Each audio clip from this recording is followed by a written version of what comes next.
start this evening with the school song. Please.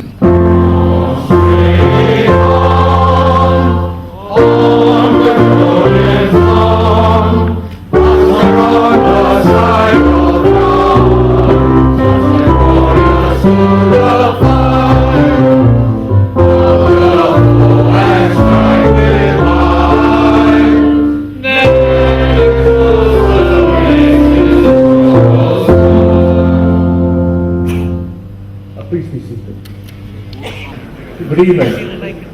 It's a privilege to have you at the second lecture in the General KST Medal Memorial Lecture Series. We would like to extend a warm welcome to the principal of the school, Colonel John Ellis, the teachers and the staff of the school, past principals and teachers, Major General and Mrs. Achengappa, who is General KST Medal's daughter, Colonel C.N. Karyappa, Mr. Ranganathan, officers from the armed forces, officers from the command regiment, distinguished guests, and Cottonians, past and present. We would also like to thank Mr. C.V. Ranganathan, India's ambassador to China in 1987-91, and a Cottonian 1945-48, for graciously accepting the invitation to be the keynote speaker tonight. This evening's program will begin with an introductory address from the principal of the school, Colonel John Ellis, followed by the keynote address. A 20-minute question and answer session will follow the keynote speech, after which we'll invite members of the audience to share their thoughts on General KST Medal with us. We would then like to invite everyone to join us for the fellowship dinner at the school hall. We now invite the principal of the school, Colonel John Ellis, to deliver the introductory address.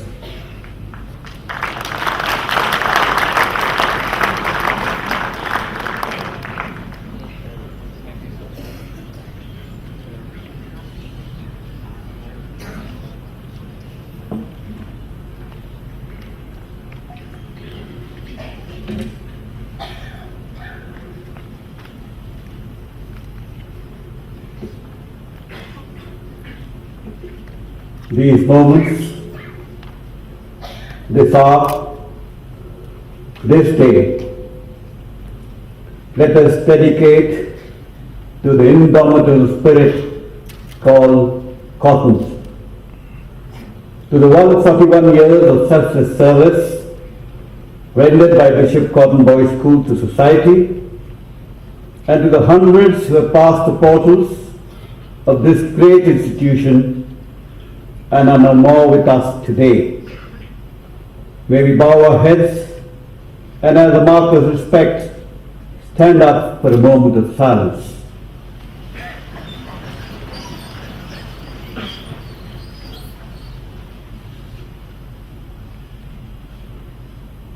Thank you, and please be seated.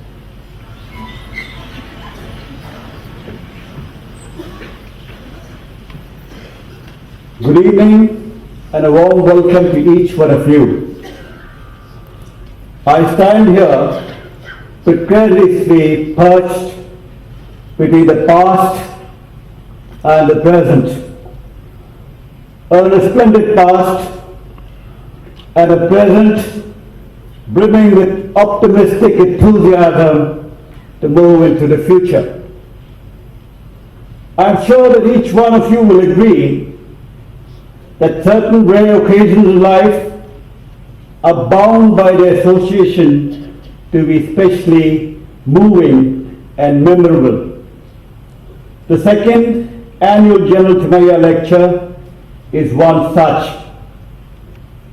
To my students seated in the audience, it is an event mixed with a sense of excitement, exhilaration, and tinged with a sense of awe at the gigantic personalities that have tread the portals of this institution before them.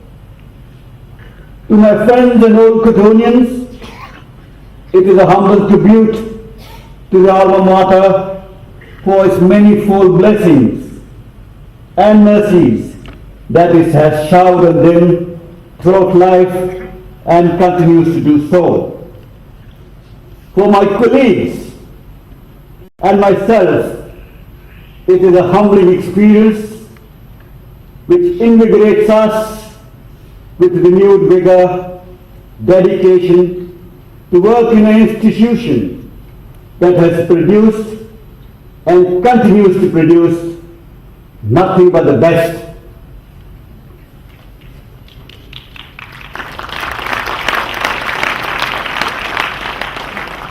By what means can man's achievement in the world be remembered, one may ask. Many people know that this could be done by the erection of physical and material structures. Others know that their works are in themselves lasting monuments. For my part, I believe that man's contribution, which lives to influence the lives and progress of posterity, are the most permanent monuments that can be erected. The second annual General Thimayya lecture is one such monument, erected by a group of dedicated and devoted Cottonians as a tribute to an exemplary Cottonian, Indian and human being. The underlying tribute being to Bishop Cotton Boys School, alma mater to innumerable distinguished and loyal old boys.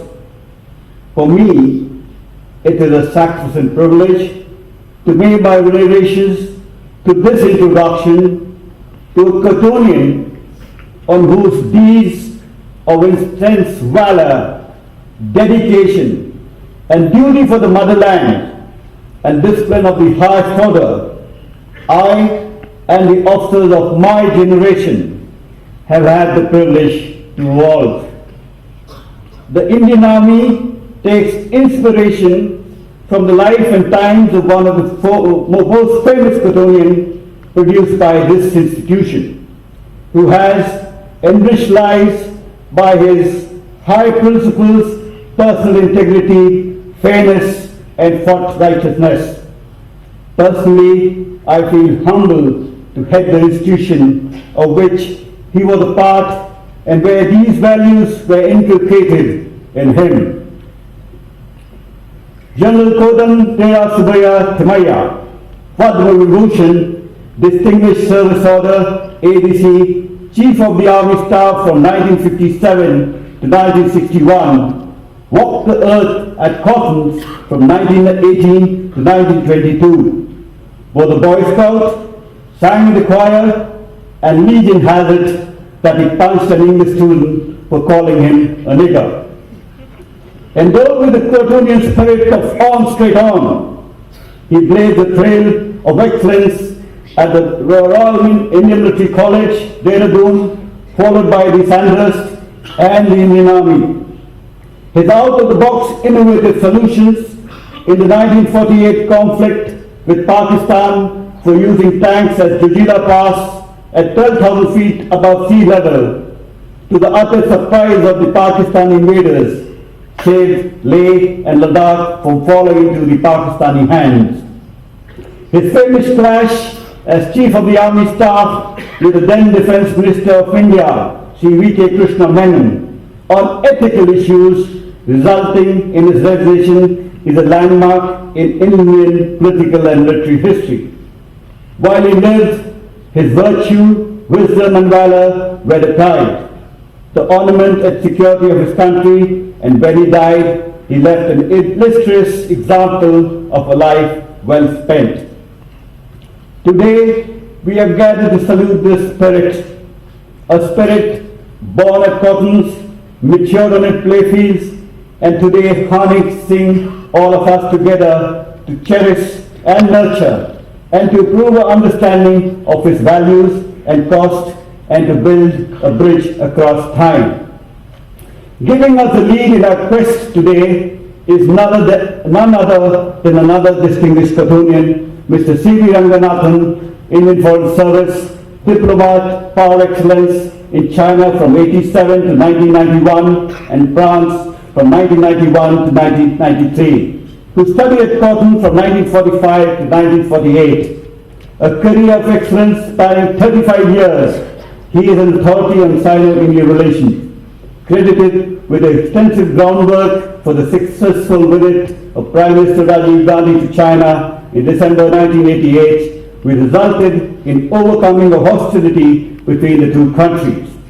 His view on geopolitical relations with China are now legendary. He has co-authored a book with Ambassador V.C. Khanna entitled India and China, The Way Ahead. He has served as a convener as a recognition of his stellar role. He has been awarded the prestigious Nehru Fellowship in 1998. Today he will be giving the keynote address on emerging India and China perspective and prospective. However, what binds us together today? The Old Cottonian faith and trust in the spirit called Cottons, a spirit that has helped them to ignite their minds and propel it to reach unsurpassed levels of excellence as achieved by the likes of General Thimayya, Dr. Raja Ramanna, and our keynote speaker today. As they silently meditate, let us join them in the prayer of deep veneration to their alma mater in the words of T.S. Eliot. For the hours that are left us with thee, oh, we fare thee fortunate years. In thy shadowy wait, while thy presence dispel our vain hesitation and fears. And as we turn as thy sons, ever turn in thy strength of hopes that thy blessings bestow, from the hopes and the aspirations that sprang at thy feet, to the thoughts of the past we go. The future needs to realize that they are the inheritors of a great legacy, a legacy that has led by example in supporting them for generating, communicating, and giving leverage to the access of information, knowledge, and wisdom, and equipping them with the indomitable spirit of contributing to a collaborative, progressive, just, and humanistic society. Their uniqueness and the Cottonian approach would assist them in their quest for excellence in their respective fields. To conclude, and full of thought, in these stressful times, I would like to leave behind the verses of the great poet Khalil Gibran from the Prophet, which summarizes our thoughts and philosophies for our children, and which I will share with you on behalf of my teachers. Your children are not your children. They are the sons and daughters of life longing for itself. They come through you, but not from you. And though they are with you, yet they belong not to you. You may give them your love, but not your thoughts, for they have their own thoughts. You may house their bodies, but not their souls, for their souls dwells in the house of tomorrow, which you may not visit, not even in your dreams. You may try to be like them, but strive not to make them like you. For life goes not backward, nor tarries with yesterday.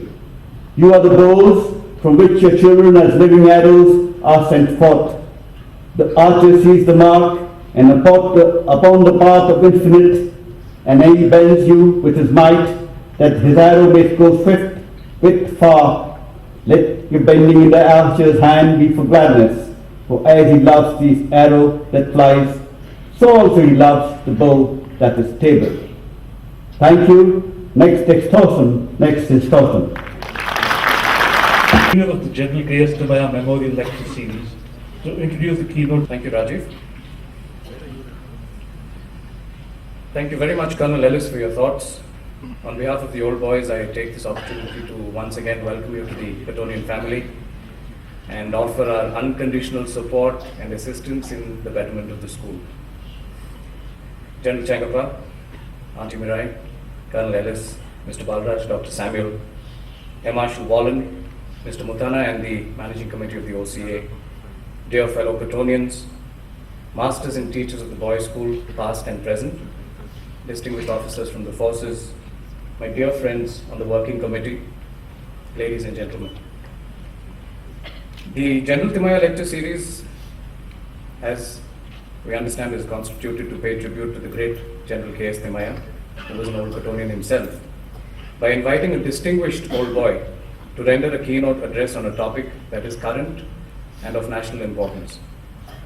We are, as old boys, fiercely proud of Cottons and its illustrious alumni. And it is indeed a fitting tribute to Cottons that it has produced alumni such as General Thimayya and Mr. C.V. Ranganathan. And we are both delighted and honored to have Mr. Ranganathan as our keynote speaker this year. Mr. C.V. Ranganathan, better known as Rangi to his friends, was in Cottons between 1945 and 48 and belonged to Pettigrew House. He later graduated in economics from Madras University and joined the Indian Foreign Service in 1959.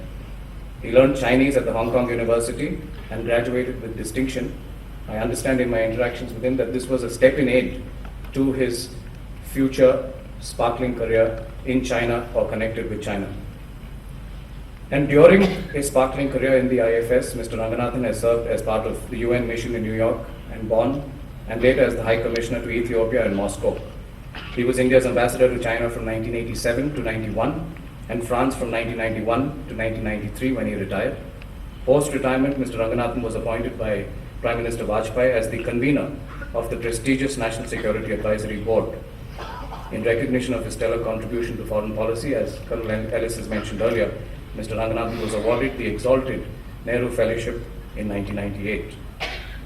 What is of particular importance is that during his tenure as a diplomat of almost 35 years, Mr. Ranganathan spent almost 20 years either in China or Hong Kong or in New Delhi dealing with China. Considered an authority on Sino-Indian relations, Mr. Ranganathan is a highly respected figure both in India as well as in China and is Emeritus Fellow of the Institute of Chinese Studies. He has co-authored a book with Ambassador V.C. Khanna entitled India and China, The Way Ahead, as Colonel Ellis had mentioned, the first edition of which was published in January 2000, and is the editor of Panchsheel and Beyond, which was released in 2004. I thought it was relevant to mention, with particular reference to Mr. Ranganathan's stint in China. And it was his tenure as ambassador to China that saw the emergence of a new and improved relationship between the two countries. And he was one of the key factors for the successful visit of Prime Minister Rajiv Gandhi to China in December 1997, which was the first visit by an Indian political head of state to China in over 30 years. The visit went a long way in overcoming the hostility that was shared between the two nations, which I think is something we're all aware of. The success of the Indian delegation to China can be assessed from the fact that the Indian motorcade was applauded by hundreds of thousands of enthusiastic citizens en route to the State Guest House, and I'm sure Mr. Ranganathan vividly remembers that. In fact, immediately after the departure of the Air India aircraft carrying the delegation, the minister in waiting, Hu Yuajing, was so overwhelmed by the experience that he turned around and kissed Mr. Ranganathan on both cheeks. Now, I'm not sure if this is a recognized confidence-building measure in international relations, but perhaps the Chinese folks have a different approach. While in China, Mr. Ranganathan was present during the unfolding of the Tiananmen Square tragedy and was responsible for the safe return of several Indian diplomats and their families during the episode. While in China, he also launched a Chinese translation of the volumes of Tulsidas's Ramcharitramanas and also presented several collections of classic and contemporary Indian books to the Beijing Library, the Institute of Foreign Languages, and the Beijing University. Mr. Ranganathan is married to Mrs. Vijaya Ranganathan, who we are delighted to have in our midst today. And they have a son, Arun, who works with AOL, and a daughter, Malini, who is doing her PhD at Berkeley. Mr. Ranganathan's friend and classmate from school, Mr. Mutana, who is also the patron of the Old Cottonians Association, remembers him as a hardworking and friendly student, and someone who had the streaks of a successful career even in his school days. He is also remembered as a fine tennis player, a fact that Mr. Akbar Khalili, also an Old Cottonian and Mr. Ranganathan's batchmate in the IFS, and later himself ambassador to Iran, Italy, and Australia, would corroborate. I tried quite hard to get some gossip on Mr. Ranganathan, but unfortunately I think all of his schoolmates are sworn to secrecy. Friends, India's relationship with China is one of the most fascinating and complex case studies in international relations, and several delicate issues arise in this context, such as the impact of the Indo-US, the Indo-Australian, and the Indo-Japanese relationship on Chinese foreign policy, And as a corollary, the impact of the Sino-Pakistan, the Sino-Burmese, and the Sino-Sri Lankan relationship on Indian foreign policy. Significantly, China's role in India's quest for a permanent seat in the UN Security Council, sustainable energy, ecology, and economy-related planning by both countries by finding potential middle ground, the impact of both India and China competing for influence in Asia and on the world stage at large, and of course, the chronic boundary conflicts and the arms race. Now, for those of you who think I know what I'm talking about, I must confess these issues have been identified by somebody else. And that somebody else is Dr. Venkat Narayan, an Old Cottonian who serves on the board of India-China-America Institute, and I'm grateful to him for his thoughts. As if by some coincidence, the Chinese President Hu Jintao visited India last month, and many dormant issues have bubbled up to the surface again. This makes the timing and theme of today's lecture even more mouth-watering. I promise you, our working committee had nothing to do with the timing of Hu Jintao's visit to India. Ladies and gentlemen, we are truly privileged to have Mr. Ranganathan speak to us today on emerging India and China perspectives and prospects. It is indeed splendid and quite touching that Mr. Ranganathan has come back to his old school to speak to us almost 60 years after he passed out from Cottons.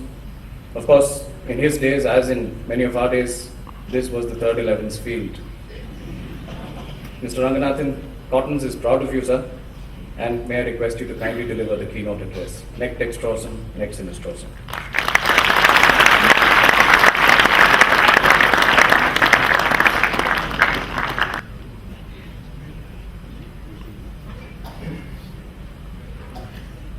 Colonel Ellis and Mrs. Ellis, Principal of Bishop Cottons, respected ladies and gentlemen, members of the faculty of Bishop Cottons, distinguished members of the former members of the armed forces, alumni, so many people were referred to, maybe I won't go down the list, but ladies and gentlemen, it's a great honor to be asked to give this General KST Thimayya Memorial Lecture in what I understand is the centenary year of his birth. I profoundly thank the old boys who are in charge of remembering a great native of Kurg and a very great Indian. I have not been in Cottons very long, as you heard, just for a brief 2 years, but I hope I am seen as one of those who has imbibed the spirit to which you, sir, Principal of Bishop Cottons, gave such eloquent expression. But more than that, I was here long enough to make a few friends with whom I have kept up well over now 60 odd years, and I'm absolutely moved to see them here today, Mr. Vijay Kapoor, Mr. Jagan Muttanna, and there was reference made to Akbar Khalili. Although I didn't know him here, we became colleagues across the tennis court and later in the Foreign Service. The General, quite rightly, has been a legend. And in 1959, when I joined the service, I was aware, obviously, of his great struggle for equality in Sandhurst, a small expression of which we heard from the principal right here at the school, his great military exploits in Kargil, and having been to those areas, about the fantastic contribution with not terribly powerful arms in those years to safeguard the Leh-Srinagar link, which was vital. Also, his contribution to the rehabilitation which followed the post-partition carnage. But more than that, what I took particular interest in was General Thimayya as a diplomat. His contributions soon after the Korean War armistice in the Neutral Nations Repatriation Commission. And mind you, he was dealing with very difficult people like the North Koreans, who continue to be difficult even today. and causing problems for the international community. So he served a great distinction in the Neutral Nations Repatriation Committee, and he was known for his impartiality, not an easy task in those years. And then soon thereafter he became the most popular UN peacemaker in the world in his time, serving in many missions in Africa, in West Asia, even in Europe. So he was an accomplished diplomat, obviously a superb soldier, and all in all a very inspired human being. Today's subject, India and China, Perspectives and Prospects. I'm afraid the dull title was chosen by me and I'm entirely responsible. But Aditya, in his very flattering introductory remarks with his own embellishments about what I did here or there, I must say has also quite rightly referred to the context in which even this rather matter-of-fact title assumes great significance. Because while I'd like to place before you and exchange views, and I'm delighted that there'll be a question-answer session, but I'd like to place before you certain perspectives. I'd also like to place before you the prospects, which does include the large plethora of problems that you referred to, Aditya. Now, mine is not going to be a statistical approach, which whenever one talks about China is extremely mind-boggling. Figures in trillions, GDP in billions, ranking in the first 5 in international trade, so on, so on. But that is, to my mind, what any of you can read in a newspaper. But with my little experience in China and looking at a certain period, particularly since the death of Mao Zedong, all of you have heard of him, he died in 1976, and particularly from that period, what can be seen as the period of the emergence of China, I'd like to concentrate on a few of the features which I think has made China emerge. The first factor, and considering the great chaos that Mao Zedong left China in after the great proletarian cultural revolution, so-called, but which was nothing but an invitation for chaos and destruction of almost anything that the Chinese held civilized. After that, so it's a period after that, the emphasis by another leader called Deng Xiaoping was primarily on economic growth. The state under the leadership of the Communist Party of China.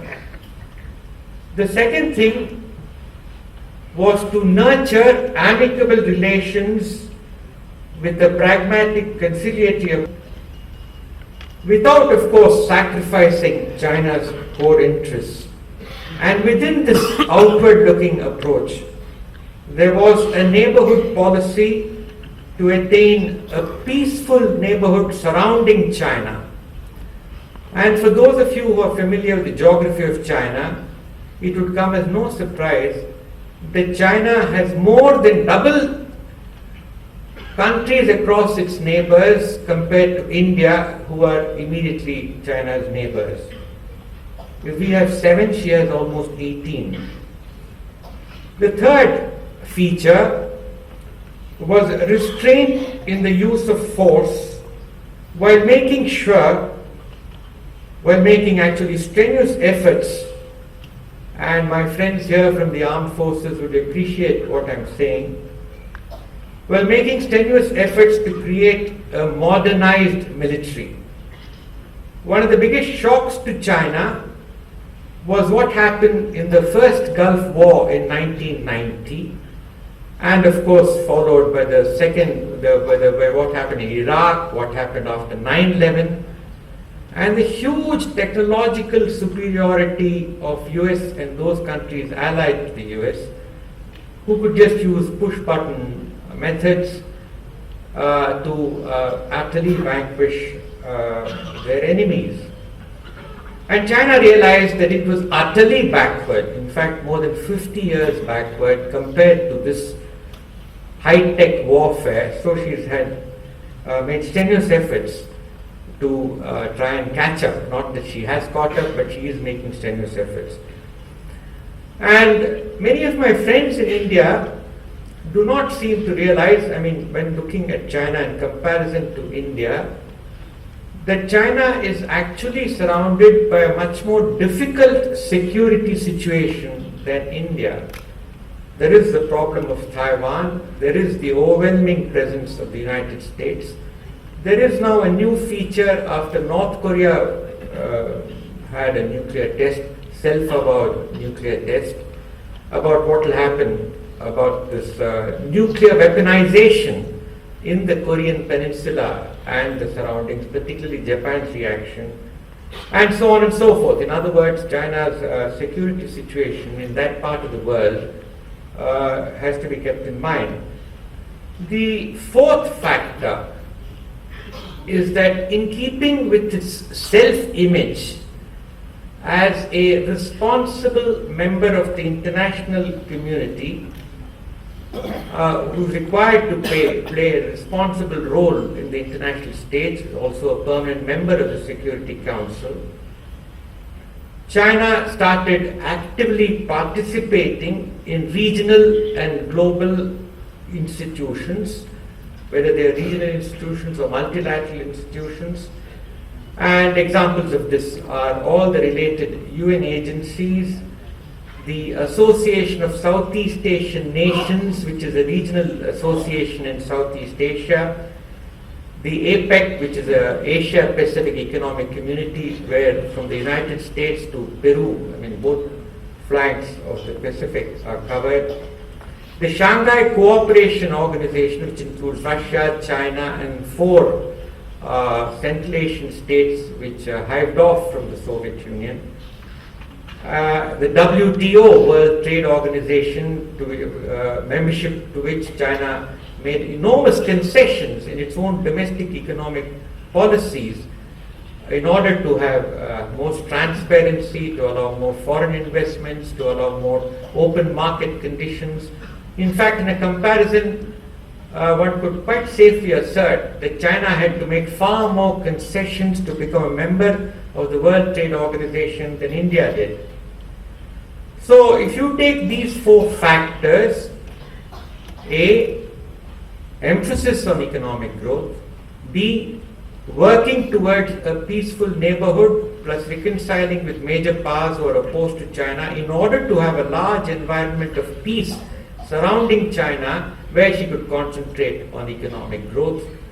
Thirdly, to show restraint in the use of force, although there have been exceptions in later years, particularly in Vietnam, to be careful about provoking adverse and much bigger counter action against herself. And lastly, to become an active member of the international community in the various international organizations and regional organizations. Now, it is this sort of China, and again, I will not go into statistics, its great trading power, its great attraction for foreign investments, its export surplus, the way she's got American bonds, treasury bonds, which if she withdraws, America will go bankrupt, so on and so forth, one could go on. But what I'd like to say is that this is the China that India has to deal with. And we clearly benefited from these post-Mao changes of policies brought about by Deng Xiaoping and its international outlook. In other words, always its domestic development and international policies have complemented themselves, and India benefited from this policy of seeking peace in the neighborhood. And in 1988 it was when Rajiv Gandhi visited, and I'm embarrassed that so many laudatory references were made to me by you, Aditya. With friends like you, one doesn't need enemies. So in 1988, when Rajiv Gandhi visited, there's one particular statement that has stuck to my mind. I was present at that meeting with Deng Xiaoping. Deng Xiaoping told Rajiv Gandhi, and mind you, this is in 88, He said many Westerners talk about the 21st century being an Asian century. True enough, there were already people who saw, they were basing themselves on the Asian tiger's growth and the fact that reforms had taken place in China and the fact that Rajiv Gandhi in his first flush gave the impression that there would be a lot of reforms, that India was outward looking, that India was a technologically country which will take up the technology, etc. So in 1988, Deng Xiaoping made the statement that many people talk of the 21st century as an Asian century, but I do not believe this statement. If India and China do not develop, then it cannot be said that the 21st century will be an Asian century. Now, it is not even 20 years since he made this statement, but you would have to agree that it is prophetic. The successive growth of China, followed by India, has indeed become, following this by investors, by bankers, by statesmen, by politicians, statements made. You can't look at the daily paper without sort of comparisons between India and China and the fact that India and China are growing. This has become a growth industry. Frankly, a growth industry from which I personally have prospered not a little. But the point is, in all this, is that today, people no longer have a unilinear focus on China as the only country of growth, continental-sized economy, civilizational state, but India is talked about in the same breath.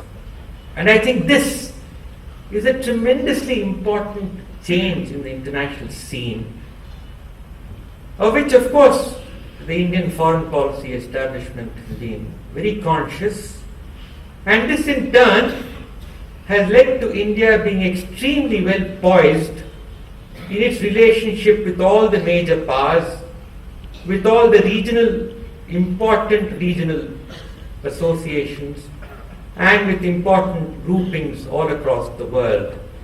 I refer to our relations with the USA, our relations with the European Union, our relations with Japan, our relations with ASEAN, which I talked about a few minutes ago, and so on and so forth.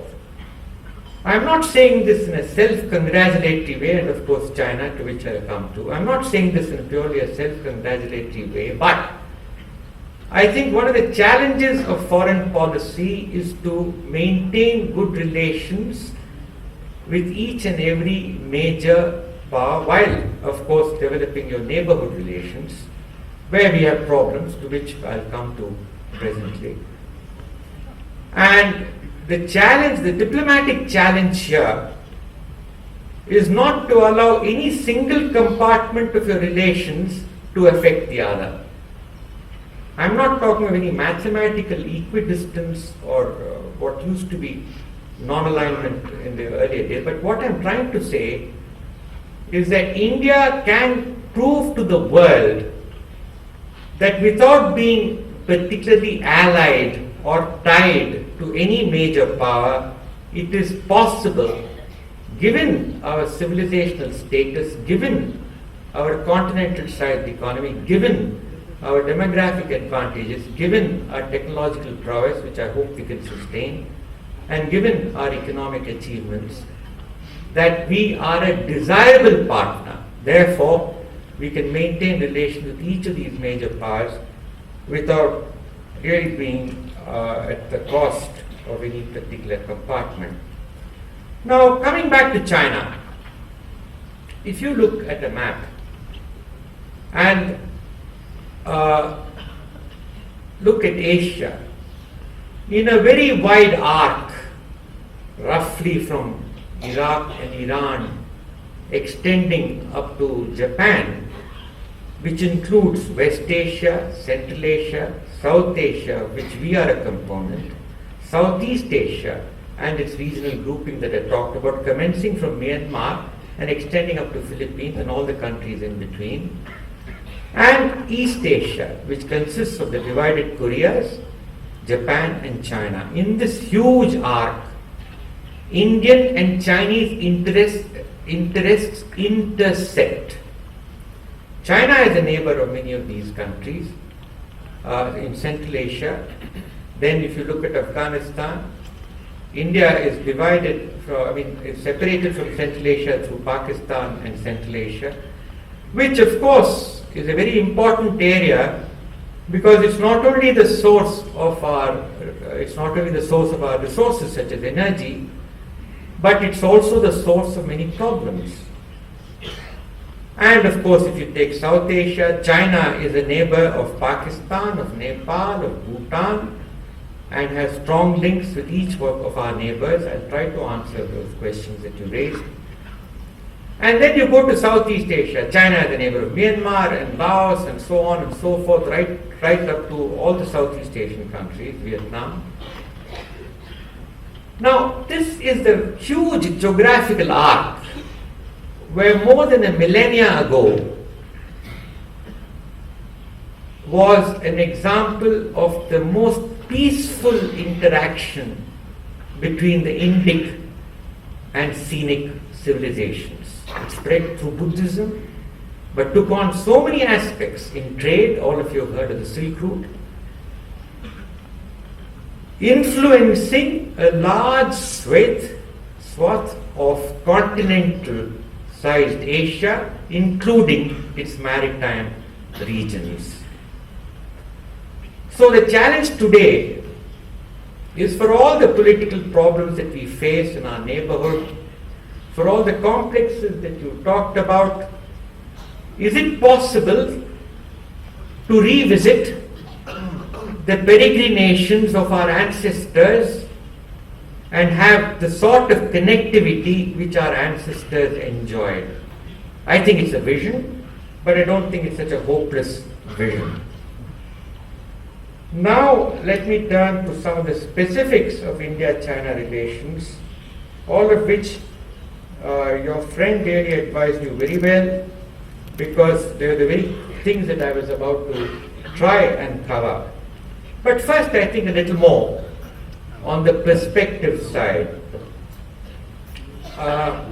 First of all, the leaders of both India and China, particularly following the rapid improvement of relations between India and USA, have gone out of the way to try and assuage not just their public but each other that this is not a zero-sum game, that India is not going to be a junior partner of the USA in trying to stymie China. And I think our Prime Minister Manmohan Singh said, and I'm quoting, "The world has enough space to have India and China develop together. I don't believe that having a good relationship with the USA means we are opposed to China." And the Chinese president who recently visited more or less said the same things and said that China has complete confidence and in fact applauds the growth of Indo-US relations and is confident that it is not aimed at China. In fact, objectively speaking, the USA has such a rich density of relations with China that it is not going to jeopardize it by trying to put up a big country like India to oppose China. In other words, I mentioned just one factor, the USA will go bankrupt if the Chinese withdraw the treasury bonds. It's the Chinese, Korean and Japanese treasury bonds that keep the US consumer afloat. And the US, as you all know, is permanently in debt, living off practically the rest of the international community. But I'm giving you just one small example. If the Chinese trade with the USA suffers, the average consumer in USA will scream and so on. So, what is important is that this is not to be seen as a zero-sum game. But if you look at the Asian continent, I think it is here to combine to stabilize this region, it is exactly what this region is expecting of us. The Prime Minister of Singapore put this extremely well when India was invited to join the forum, the ASEAN forum. He said, ASEAN is like a huge Boeing 747, and if one wing is China, the other wing is India, it's only with the help of these two wings can this plane ever take off. I don't think anything more graphic has been said about this particular aspect and the expectation of Southeast Asian countries. And it coincides at a time where both India and China have certain common expectations from the evolving world order, it is not yet evolved, as well as more or less similar, certainly not identical, approaches to international situations. And what are these common approaches? By and large, it is very anti-unilateralism, where there is unwarranted use of force. It is very much pro-dialogue, whereas the only superpower in the world does not believe in dialogue anymore. In fact, many problems could have been solved if only the Americans dialogued. So, in a world which is really becoming more multi-dimensional, in a world where so much is out of the control of the sole superpower, obviously only dialogue and conciliation would help. But coming back to Southeast Asia, their leaders look on India and China, I would say coming together as friends, not as adversaries, as a new feature where the world is becoming far more multidimensional and no longer based on a single power axis, as was the case, of course, during the Cold War and later with the demise of the Soviet Union. And it is this regional architecture of cooperation that is a challenge to build in the interest of stability. And when the East Asian Summit was held, where India was invited along with the 9 members of the ASEAN, Japan, South Korea, Prime Minister Manmohan Singh put this very well, and he shared the vision of India. This was in December 2005. He envisaged an integrated market from the Himalayas to the Pacific Ocean, linked by road, rail, air and shipping services. If such a situation ever comes into existence, there would be an Asian community which would constitute an arc of advantage across which there could be large-scale movements of people, capital, ideas and creativity. For such a vision to be realized, and this is what I'm saying at the end of quote, for such a vision to be realized, it is necessary for India and China to cooperate along with all the countries in between. It is also very obvious that today the problems of the world go through seamless, barrierless boundaries. And this particularly affects security.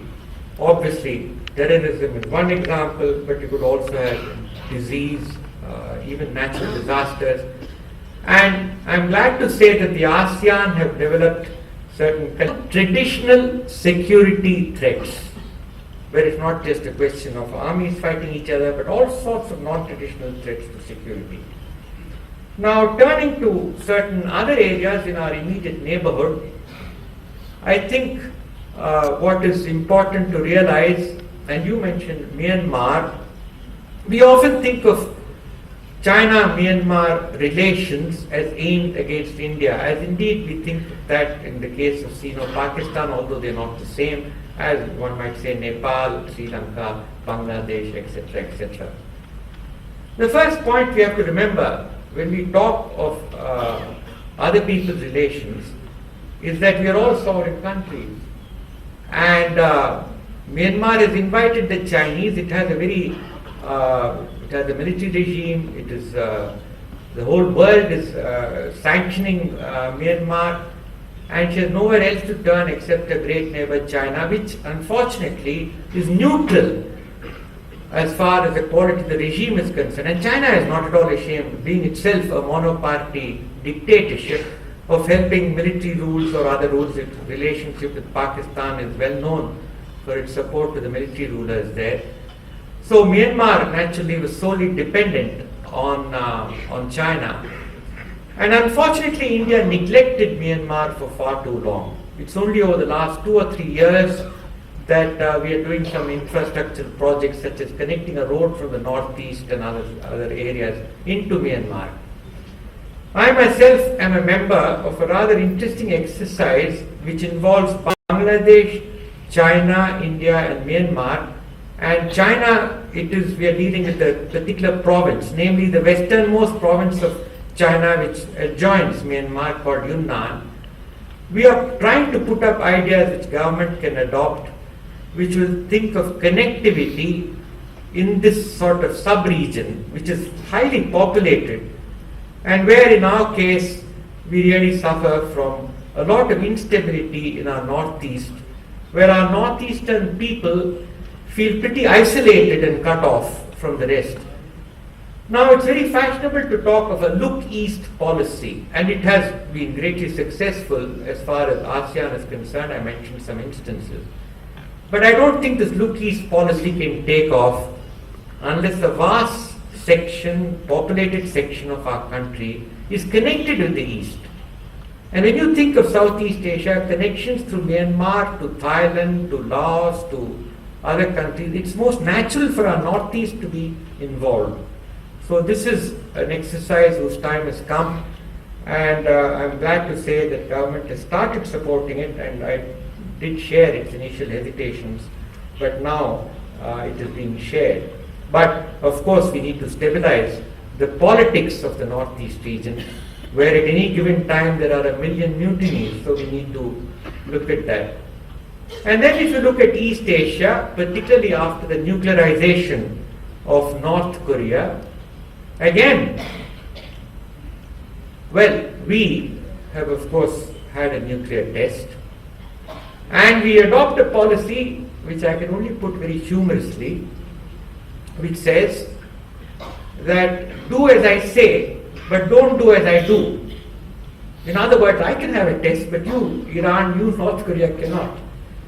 And it is a very serious problem in the sense that we are for very strict adherence to the norms of non-proliferation, and we seek to justify the fact of our nuclear weapons test by very special circumstances, namely that Pakistan was already going ahead in this field, and Pakistan was supported by China and others.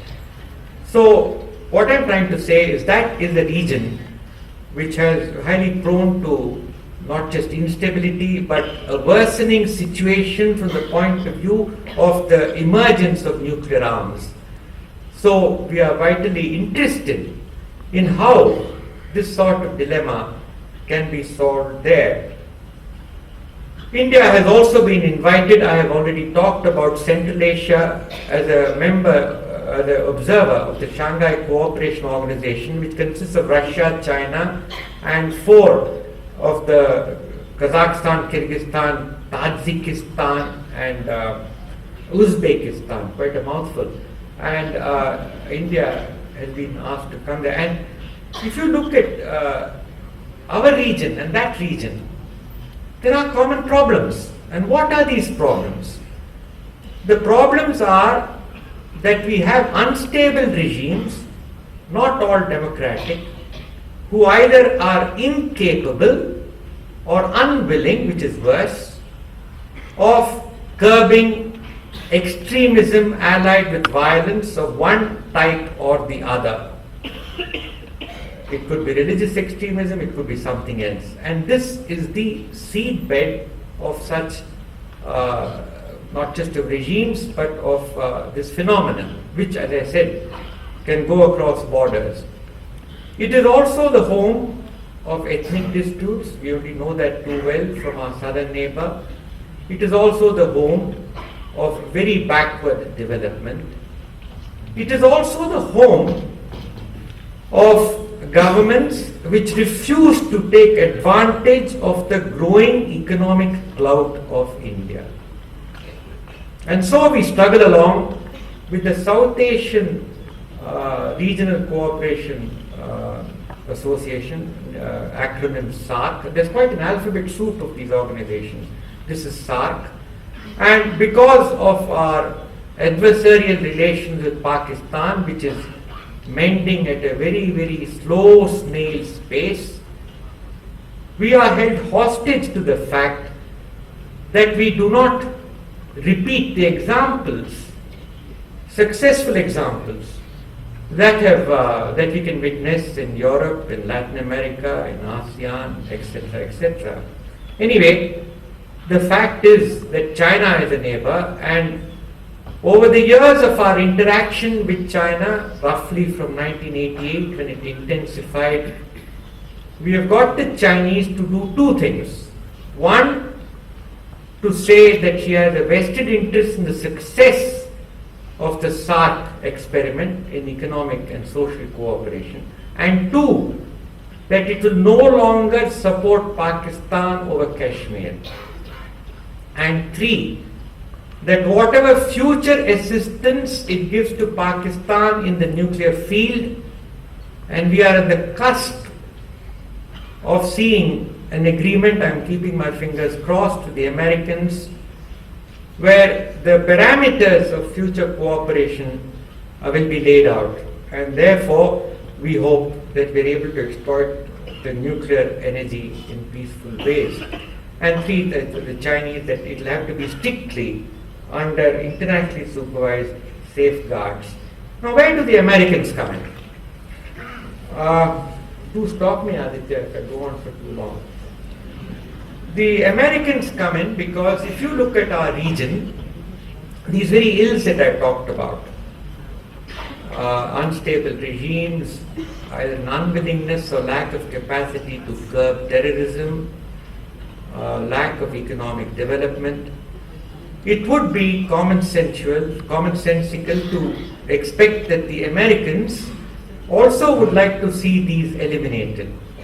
So would China, because instability on China's westernmost periphery really spills over into China. And this is because one of the largest land masses of China is covered by a province called Xinjiang, through which much of the old ancient Silk Route used to pass. And Xinjiang is a Muslim province. And there has been enormous tension, not reported, between China and Pakistan, because many of the Xinjiang Muslims used to be trained in madrasas and other places in Pakistan. But nonetheless, the point I'm trying to say is that China, commonsensically, would have a vested interest in stability there. So there is this broad common interest of the Americans, Chinese, Indians, and although the interests are common, certainly the approaches that each one adopts are not common. But it's a matter of gratification that both the Americans and the Chinese, who in different historical periods have assisted Pakistan, much to our detriment, are today encouraging General President Musharraf to continue the dialogue process with India. And not just that, one has to acknowledge the movement away from dead center of the position of President Musharraf, who I think is a bold man, on the Kashmir question and the parameters of how it can be solved. It is boiling down ultimately to acceptance of the sort of autonomy for each half and the coming into existence of soft borders where people can interact. So what we need from the Chinese and the Americans in our region is not, as in the past, fully regime-oriented, regime-strengthening policies, but far more people-oriented policies. Now, just a couple more problems that were referred to by Aditya, the boundary. It is true that this boundary question, first of all, it is characterized by a situation on the ground where India is in complete control of Arunachal Pradesh, a state of India which the Chinese claim, which of course is of vital interest to us. And the Chinese are in complete control of the area claimed by them in North Kashmir, in Ladakh, Northeast Kashmir, in Ladakh, through which they built a road which links Xinjiang to Xizang or Tibet. Now, this is the de facto situation. And ultimately, the boundary dispute can only be solved through each side giving and taking, or making mutual adjustments to their long-held positions. And this stage has not yet been reached, because there has to be a lot of public opinion building, which of course in our case, given our fractious polity, is far more difficult than in a country like China. However, some very important agreements have taken place over the last 2 decades. In 1993, in 1996, where very firm confidence-building measures have been agreed to between the two militaries. And unlike days of my youth when I used to be grappling with casualties and prisoners and things like that, the fact remains that over 2 decades, not a single conflict is taking place on the boundary, and unless I'm contradicted by very senior members of the armed forces who are present here today, I don't think there's been a single loss of life across this border. In other words, peace and tranquility is being maintained, and mechanisms are in place along the boundary for local commanders to meet if there's any suspicion of transgressions. So I think it will take a long time for the boundary question to be solved, but as long as 2 things: one, peace and tranquility maintained, no untoward incidents, and gradually a thinning down of troops in order to deploy them more usefully, both sides supervised, agreed, verified. And lastly, it has to come at a time when the overall relationship develops to such an extent that both governments and peoples on both sides realize a vested interest in the continuance of this relationship, and where in an atmosphere there can be less opposition to the eventual concessions that each side must make. Pakistan, I've already referred to the particular nuclear dilemma. Now, you see, whether you talk of terrorism or Pakistan, in my opinion, the mistake that India has made is to always project this in terms of an age-old Indo-Pakistan quarrel. The moment an Indian opens his mouth about Pakistan, people shut their ears because we've been talking about it for almost 50 years. But if we project it as an international problem, as an area which can be the seedbed of international terrorism of the most extremist type, Al-Qaeda and all the rest of it, and it's an international problem. That again, nuclear, it is an international problem. Why is it just an Indian problem? We'll have to take care of our problems. And this is the level at which I'm glad that after repeated urgings, the government of India is projecting it, because we had a tremendous fear that you talk of anything and it will become internationalized. Kashmir will become internationalized. There will be a mediator on India-Pakistan. Nobody wants to mediate. It's too complicated a problem for anybody to want to burn his fingers. Everybody is encouraging now. Therefore, we should not be afraid of so-called internationalization because the chips are in our favor. And let us show more self-confidence in this respect. Energy, of course, will be an area of great competition, but ways and means are under discussion to see that competition per se, which is natural, will not lead to divisiveness. And as long, I was very gratified just the other day when I talked to one of the aides of Hu Jintao in Delhi, when he was their energy expert, And he said, now the spectacle of India and China bidding for the same field in Africa only makes them much more greedy to raise the stakes. So we should have consultations when if you are going to bid in a certain place, we will not go. And similarly, when we bid in a certain place, you will not come. That way, we will keep the greed at manageable levels. I think that's very good advice. But there's another area where we can cooperate, and this is where I think Russia is extremely important. Both India and China are not insignificant investors in the Russian oil resources, which, as you know, is amongst the world's richest. In the easternmost corner of Siberia and Sakhalin oil field, which incidentally is not far from China, both India and China have invested. And again, the same gentleman said, look, trying to build pipelines from Kazakhstan through the Himalayas to India and all that is going to be very difficult, environmentally also not. But why don't we get into small swap arrangements? For you to carry oil from your Sakhalin oil field to India is going to be very difficult. For us to carry oil from Iran to China is very difficult. So suppose we consume your oil there and you consume Chinese oil in Iran. Don't you think you can swap and save expenses? Now, I'm giving you these. I'm not saying that any of these have been achieved, but I'm giving you these as examples of the extremely pragmatic, practical mindset of the Chinese. And the sooner we are able to look at China in a pragmatic, objective way, I'm not saying there won't be difficulties. Two civilizational states, two continental-sized economies, near neighbors, unsolved problems. Certainly there will be problems, and particularly in the trade and investment side. And here I think it's extremely important to understand the systemic differences between India and China and the inherent age-old traditional cultures of India and China. And the more our youngsters, and I'm so overwhelmed to see so many young students here get into this field. It's a very exciting field. I can hope that there will be greater understanding between India and China. I thank you very much.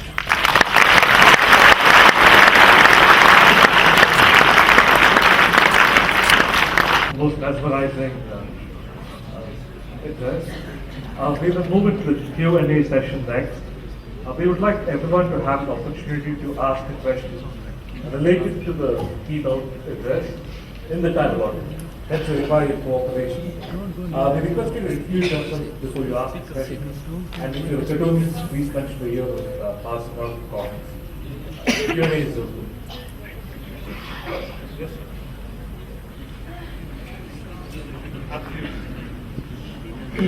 Sir, could you pass a comment as to the truth of the statement that the Sangpo or the Indus River is going to be diverted over the next 10, 20, 30 years and that we'll be short of water?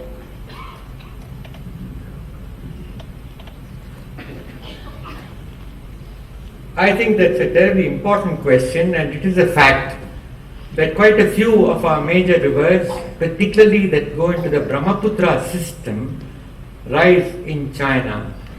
And therefore it's a matter of great concern if there are reports that the principal Brahmaputra stream, which is Sangpo on the other side, I've visited it on the side where it comes into India. It's absolutely stupendous. There are gorges and it's a grand site. If it is diverted, and this has been taken up at very high levels in the government, and the Chinese have said no, there's no such plan. However, certain Western geologists raise this as a possibility and say that we are interested. Actually, China cannot afford to do this because it's a very huge project. They are very forbidding mountains and other things, and China has no interest in doing that.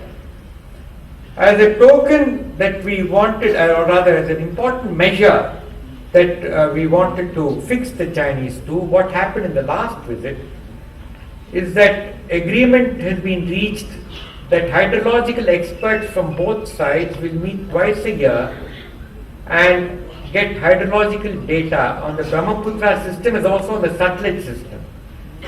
So there's a new intergovernmental mechanism to interact, which is very important even during times of floods. In fact, in Himachal Pradesh 2 years ago, one of our power projects, Nathpa Jakri, suffered enormously because we had no adequate warning of the Sutlej flooding, and it caused quite a bit of a loss. So since then, we've got this mechanism going, but there's been an official denial by the Chinese government that there's no such diversion intended.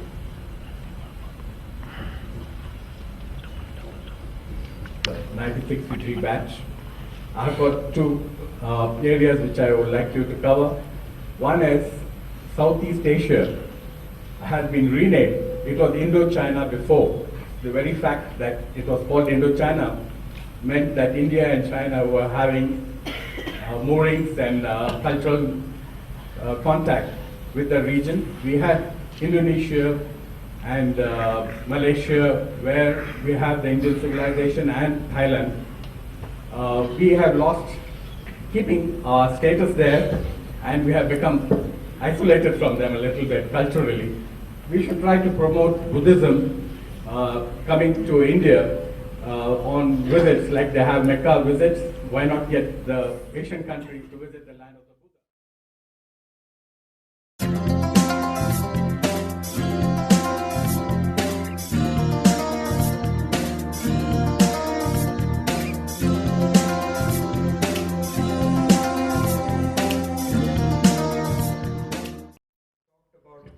This huge arc from West Asia to Southeast Asia, where India and China interacted very peacefully. Actually, the expression Indo-China is a very colonial expression, and it's no longer fashionable to use this expression Indo-China. And I have great quarrel with many people who talk of India-China relations as Indo-China, and newspapers and others. Anyway, but your point about India promoting Buddhism is well taken, and I'm glad to say that this does seem to be happening. How much it is an embassy's responsibility, I don't know, but I think we have to face one or two things extremely squarely. The best of our Buddhist sites is in the benighted state of Bihar. And to have a tourist bump along those roads, I'm not very sure is the best thing, but nonetheless they are doing it. The Japanese have built a hotel there, an inn, and of course the air connectivity has improved. And Nalanda, which was a very famous university, I'm very glad to tell you, and this I should have mentioned earlier, one of the main results, or one of the important results of Hu Jintao's visit to India recently is the fact, of course, the clear recognition in all the joint declarations that India-China relations are important bilaterally, but encompass a wide variety and has a sort of a strategic impact. Well, that was one recognition. But the second was a clear practical programmatic step that relations today are confined only between the governments. So many steps have been outlined where the relationship will go beyond just interactions in government and where more people will be involved. For instance, next year is both the countries are supposed to celebrate as a year of tourism, friendship through tourism, a year of friendship through tourism, and precisely many of these Buddhist projects are covered, including a joint collaborative effort to revive the Nalanda University as a center for digitized Buddhist manuscripts, where scholars could come. And India has already undertaken, and I think by 2008 it should be ready, an old Buddhist monastery in China, where the first Indian monks went there in AD 567. It's in a place called Loyang on the banks of the Yellow River, and that is going to be completely built up by India with the presentation of a Buddhist idol. But I have another deep question. In a country which is not practicing Buddhism actively, is it possible to attract Buddhists to come and visit you? I leave that question unanswered. As far as Tibet is concerned, I am sorry to say that you may be misinformed on facts. In fact, the entire burden of British colonial policy was to strengthen the hold of China on Tibet. Because in those years, the big fear was of Tsarist expansion. And in order to keep the Tsar's regime at bay, and China was a very weak and crumbling country, Tibet was always considered as part of the Chinese, shall I say, territorial identity, and with typical British cunningness, they devised a word called suzerainty. Aditya will perhaps agree with me that it is not a legal concept in modern international law. There is sovereignty, there is trusteeship, all sorts of things, but not suzerainty. Suzerainty means somebody pays tribute to you. You know, annual presents is enough to show that you are the boss. The poor chap will come with a piece of carpet and you say, fine, live in peace. No, I am the head of you. I mean, your country really belongs to me. Tibet was in such a state. And I don't think it was so much a buffer between India and China as it was strengthened to be a buffer so that the Russians under the Tsars don't occupy it. I think this is the first misconception that many of us have. Of course, the Chinese were wrong to use force there. They were even worse when they did not permit the conditions for Dalai Lama to continue there, and the rest is history, in the sense that Tibet was a proximate cause, not the sole cause, or one of the causes, for the deterioration of India-China relations. And what India can hope for now, and it's only a hope, is a reasoned dialogue between the Chinese and the Dalai Lama's representatives, so that the Dalai Lama can return to Tibet in honor and dignity. And meanwhile, India, I think, is very proud, and the world recognizes this, for allowing Tibetan culture to flourish. And thereby we are contributing to international, well, call it heritage, call it international cultural stream. And my last point on this is that the fact that the Dalai Lama enjoys an international personality, such as conferment to the Nobel Prize and things like that, is not of India's making. He has established himself so well, and that it's not India that has propagated his international recognition. So I'm afraid this is a problem again that the Chinese will need to cope with. And unfortunately, and I've said this to them many times, they are not showing the self-confidence that their economic growth should provide to deal with separateness as we seek to deal with them in our own constitution. Sorry, a long-winded reply. I've got a question to ask. May I speak? I am Colonel Katkar. I am a Kumar Regiment officer, retired.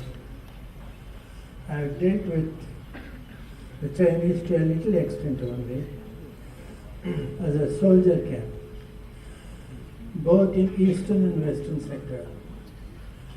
First I will talk about the western sector, where in Ladakh,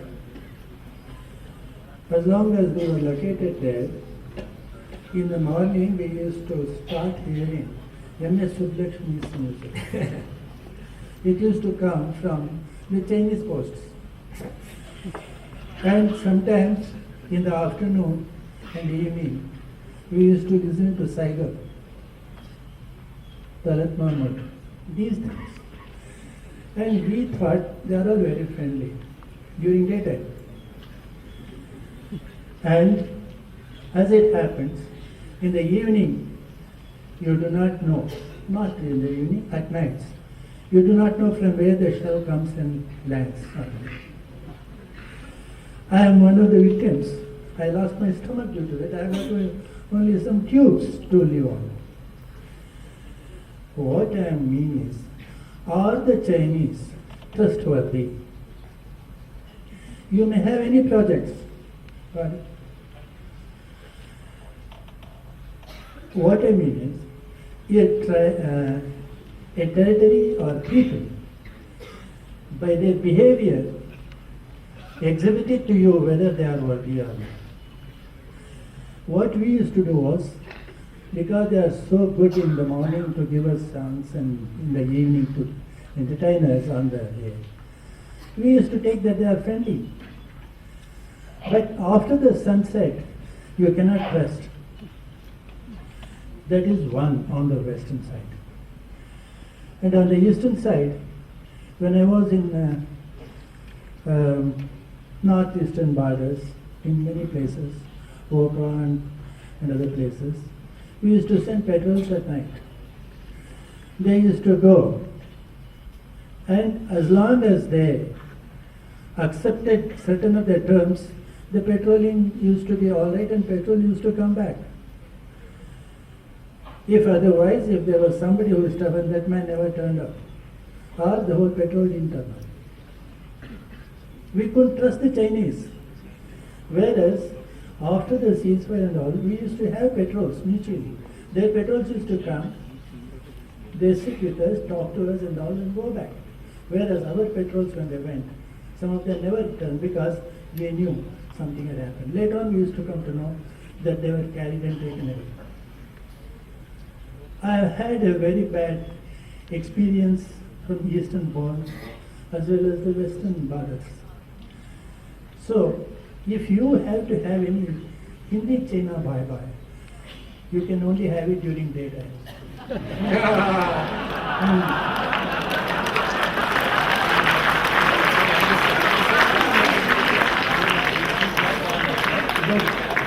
But mostly I find India stands for the day. They are not too far away. China has never gained the patience or friendship of Russia for long years. You know better. Yeah. Japan, within no time, from a country which used to produce the cheapest of the material, if there was anything, oh yeah, the Japan ka hoga, we used to say. But now, they are the masters of economy in the world. But can you please define to me whether are they trustworthy? And all these projects can depend only when the people are trustworthy as a nation. It is a nation's character which matters to us. Thank you.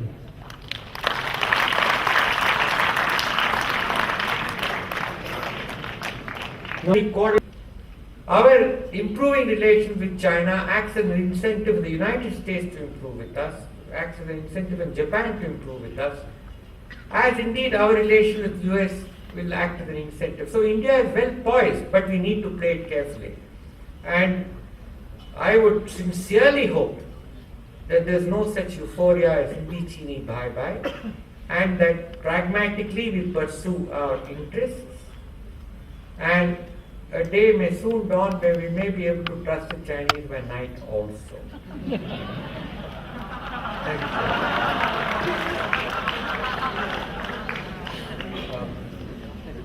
There's a question from the back there.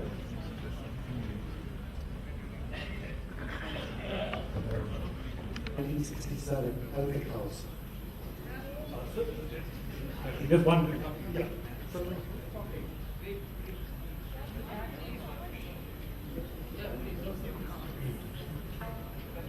Yes, sir. Please go ahead, sir. Question.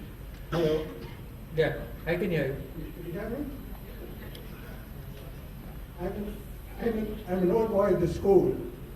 I started in the girls' school, and they chased me out because I was too naughty. And then I was in the Parkland School in 1937. So I've been here for quite some time, and most of our time we had to fight against the reigning white, or call it black white man over here, who used to call us niggers. Now, what my question here is, we know about China, the way her economy is going up, the way she's developing her army, armed forces, and knowing the mentality of those people, they're very aggressive. Do you think, in the future, that the Chinese who are going to try and control, I feel, the whole of the Mongolian tribes in the north of the Himalayas will be joined together and, command the north, while the south will be the influence of India. I couldn't disagree with you more, because Mongolia is an independent country, and when you make this racial remark about Mongolia, you have others in mind like Nepal and others. What you should remember is that each of these is a sovereign country and not waiting for the Chinese to take them over. And I recall particularly that whenever the Chinese were overbearing, whether in Nepal or in Myanmar or in Mongolia, you mentioned Mongol, frankly, Chinese diplomats got killed. And one of the reasons for recent successes of the Chinese has been their sensitivity shown to smaller neighbors, which Mao Zedong did not do. So once again, my appeal is, please watch the changes in China. Otherwise, we will be mired in old mindsets which will not improve our interests. And I don't think such racial characterizations are appropriate in the 21st century. And for instance, if you take Singapore, it is more than 80% Chinese. There are Indians, there are a few Malays. Take Malaysia. These people go to great lengths to show that they do not have a political affinity with China, and they are striving very hard for social and racial harmony in themselves. So I don't think there's a particular advantage to the Chinese that they have so many Chinese abroad, which in case you refer to that. Just as I do not think that continental India is particularly in a huge advantageous position just because there are thousands and hundreds or hundreds of thousands of Indians in all over the world. So actually we should be in a position to understand the Chinese better. Sir, you overlaid a lot of statistics in your speech. Thank you for that. I thought there were no statistics. Yeah, there wasn't. But I would just like to ask, how do you view this comparison between India and China, given that India contributes probably just 0.65% of world trade, whereas China holds possibly 1/10 of America's GDP in their bonds. Is this comparison between India and China really valid? Don't you think it's more a question of, well, we are both just progressing? The only similarity we share is our population growth. And even on the literacy level, I don't think we are anywhere near China. How much of this comparison in today's literature really matters? That is my question.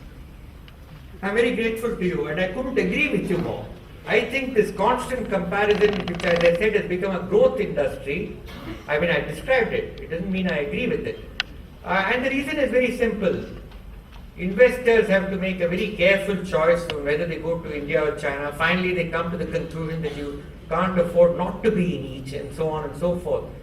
And this is something that has been propagated, I think, largely by banking, investment and industrial communities in order to try and analyze both. And therefore, I for one never try to make a comparison, because the figures, frankly, are very much, as you pointed out, very much not in India's favor. However, what these people who make the comparisons tend to forget is that by way of soft power, we have enormous advantages which the Chinese actually admire and envy. And this is just not confined to English language, which of course is there. But the way Indian entrepreneurship, once the restrictions are removed and once incentives are given to them, taxation and all the others, how Indian entrepreneurship has come into its own. Today I find everybody being terribly proud that in the last quarter we grew by 9.1% and so on and so forth. What I'm trying to say is that Indian entrepreneurship is miles ahead of Chinese entrepreneurship.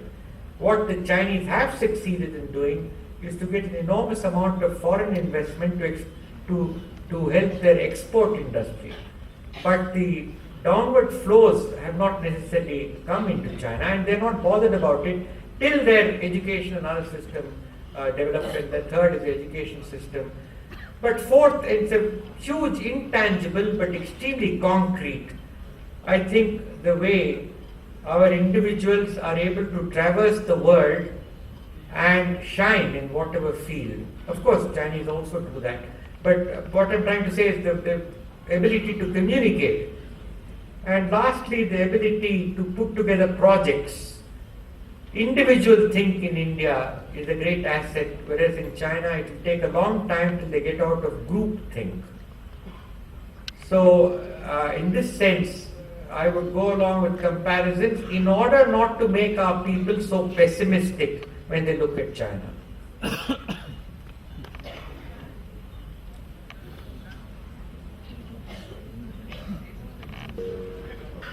That the Chinese case on the boundary, which objectively speaking you cannot fault, is that there has been no treaty between India after independence and China.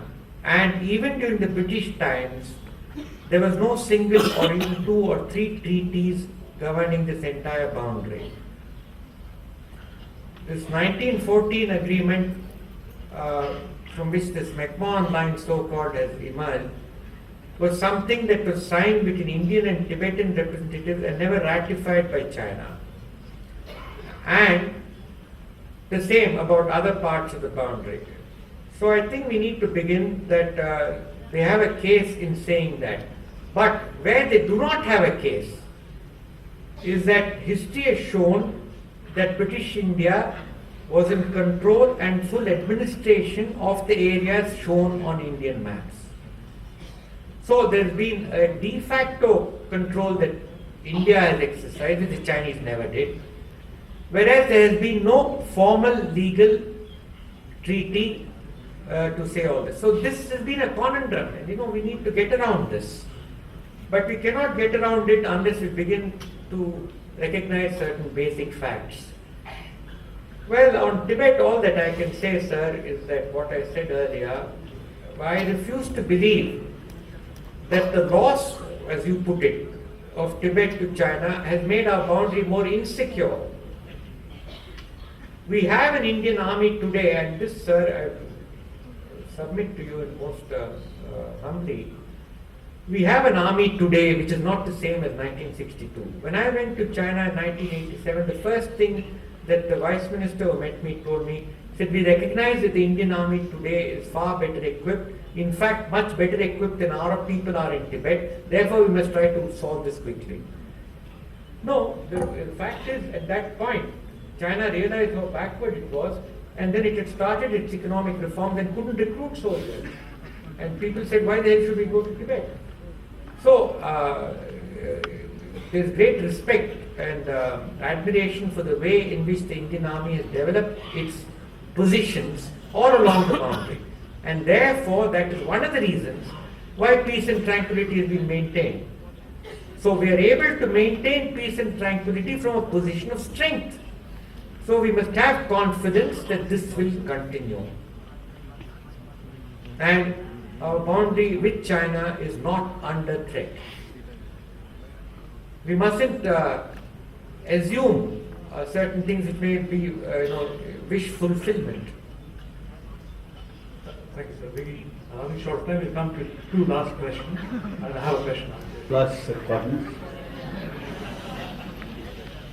May I request you to digress a little from the topic for the benefit of my students seated here and address the Indian Foreign Services as a career option.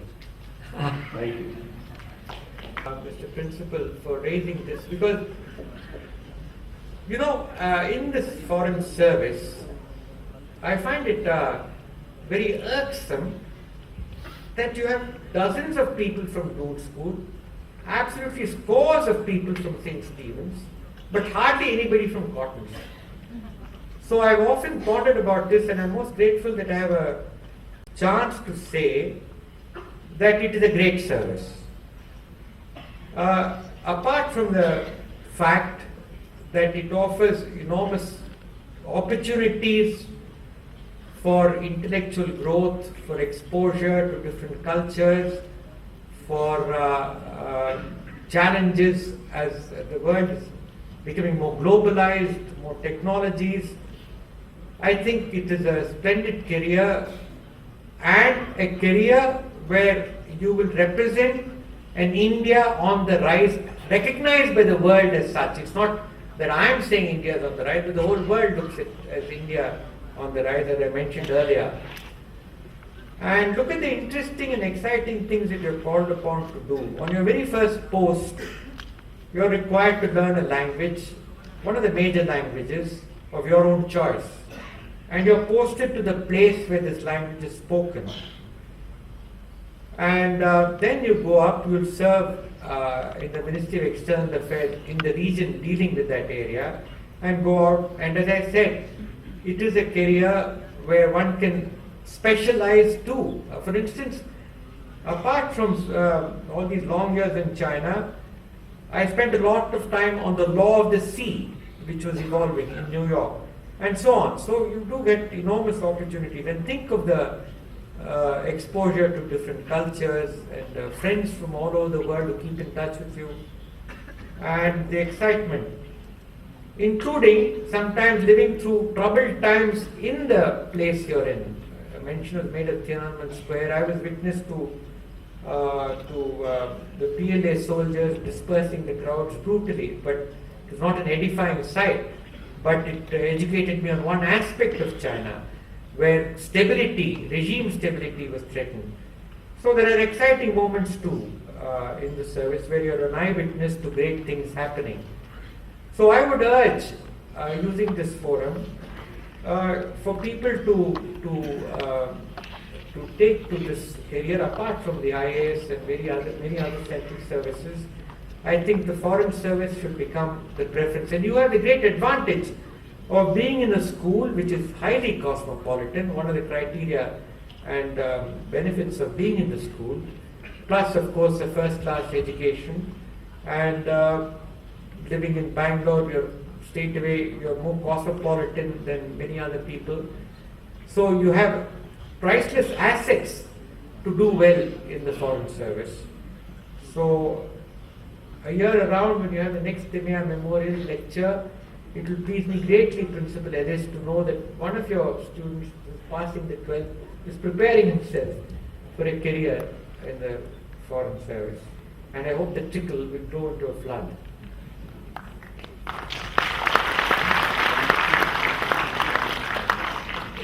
Thank you, sir.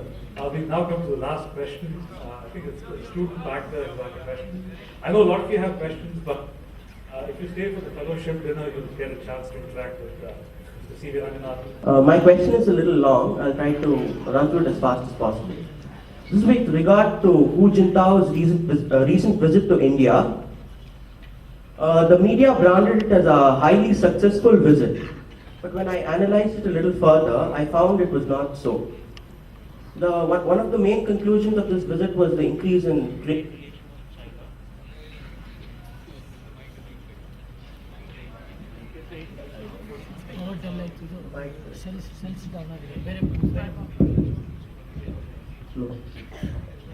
Sorry about that.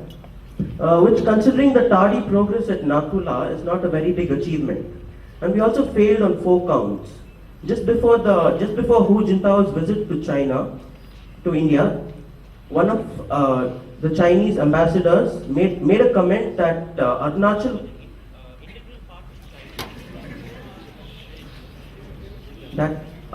was an integral part of China. This claim was neither contested nor disputed by India. That's the first thing. Then secondly, India released a statement that Tibet was an integral part of China, and in return, China did not say the same about Sikkim being an integral part of India. So, we did not get any concrete conclusion from China about their support for India's permanent seat at the UN Security Council. The bottom line is our leadership too soft? Have we developed cold feet at the wrong time? Said about Myanmar, but recently I've read that China was trying to encourage a civilian nuclear program in Myanmar, and at the last moment, apparently, India jumped in, much to China's disgust over there. Could you comment on this?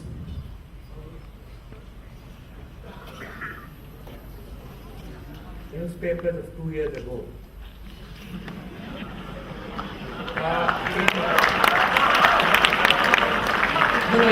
Sorry, please. I mean it in all sincerity. I don't mean it as a joke. When Prime Minister Vajpayee visited China in 2003, the Chinese clearly agreed that Sikkim was a part of India, and subsequently they've changed their maps in which Sikkim was differentiated from India by an international boundary symbol, not the provincial boundary symbol. Those maps have been in circulation for a year or two now. You talk of Nathula, I think that's a very good point you made, but I'm very sorry to say that lots of infrastructure work remains to be done on our side of Nathula. The Chinese are ready to open it and border trade. I'm talking of things like customs posts, banks, and road, most important. These have not been opened. The Chinese ambassador's statement on Arunachal Pradesh was totally uncalled for, and it was immediately refuted even at the level of our external affairs minister, who incidentally described the visit as reasonably satisfactory. And Mr. Karan Thapar, in his usual way, kept saying, why you say only reasonably satisfactory? He said reasonably satisfactory is a good enough word, by which the implication is that it's not necessary to get again euphoric about this, the progress in the India-China relations. As far as a seat in the to become a permanent member of the Security Council is concerned, the Chinese are past masters at looking at how in multilateral institutions consensus develops, and they will be the last to vote in favor of what the majority say. This is because they're cautious, but not just cautious. It is the way they feel, where they will not offend anybody in advance. Now, this is not necessarily a good trait, but it is a cultural trait that one will have to live with. Japanese are no different, Koreans are no different. And it's all part of being part of this Confucian civilization. But the Chinese, we should remember that India becoming a member of the permanent member, getting a permanent seat in the Security Council, would require the most enormous reforms and changes to the statute of the United Nations. You have all sorts of other questions like, will it be veto wielding, will it not be veto wielding, how big, who are the other regions, what about Africa, what about Latin America? So here, except for those who have clearly come out in favor of us, and mind you, US also has not come out in favor of us, in spite of the growing Indo-US friendship. So China is acting as a major power, as a big power, where her voice, which will count as being a member, at the very end, till she sees how the wind blows. And this is a feature that we need to keep in mind when we deal with the Chinese. As far as Myanmar is concerned, having participated in many discussions with Myanmarese officials, I never got the feeling that Myanmar looks upon itself as an exclusive zone of Chinese development. She's always been inviting India, and the more we join in, the better. About this nuclear thing, I'm not aware. I thank you, and maybe this is the last. Yeah. I hope so. Right. Start the time. We would just like to thank you for your keynote address and for handling the Q&A session and for giving us some illuminating insights that we normally would not have access to. We would like to present you with a memento to mark the occasion. We request Mrs.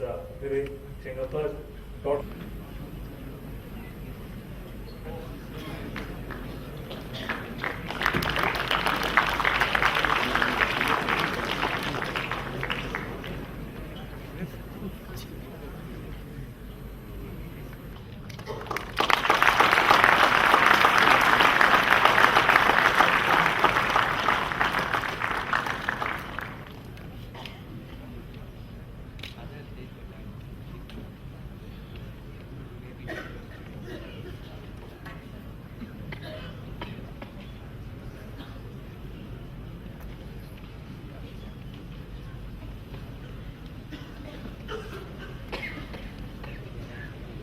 we've been receiving mail from OCs around the world sharing their thoughts on General KS Thimayya. We would like to read out a few excerpts from some of the letters that we've received. This one comes from Dr. Dayan Devneesan, school captain 1961 and Order of Australia recipient. He says, I do remember meeting General Thimayya when he visited our school in 1960. My brother Sudarshan, incidentally, his brother Sudarshan the previous year, and the school captain that year, he showed him around. I remember going with my brother and the general to the senior dorm. He looked up at one of the windows and asked whether we still use it to break out at night, because one of the bars came out easily. And yes, we still use that very same window to get out at night. This one comes from Lieutenant General S.K. Jetri, retired 1956, who says that General Thimayya was one of India's greatest generals ever. We have a reminiscence from Reverend Kieran Sebastian of Cotton 1975. He says, I clearly remember standing on the parapet wall near the front gate of Cotton's in 1965 as the funeral cortege of General Thimayya went past, stopped opposite the school, and the school captain, Mehta, walked across the road to lay a wreath on the body, which was being taken to the burial ground near Lalbagh. Professor Vikram Karyappa, 1964, says, I'm also so glad that you are honoring General Thimayya, because not only was he a great general, but he was also known as a soldier's general, on the same lines as the other heroes like Moshe Dayan. Of course, I'm also proud of the fact that he's from Guru. Mr. A.P. Venkateswaran, former Foreign Secretary, remembers General Thimayya was a great son of Korg in Karnataka, and I had the pleasure of hosting him in Addis Ababa in 1960 when I was a Shah d'Affaires. And His Excellency P.N. Chaturvedi, Governor of Karnataka, writes it. I met him as a young IAS officer as long back as October 1950 in the UAE sector, Baramulla, Jammu and Kashmir. And have been in Bangalore since then.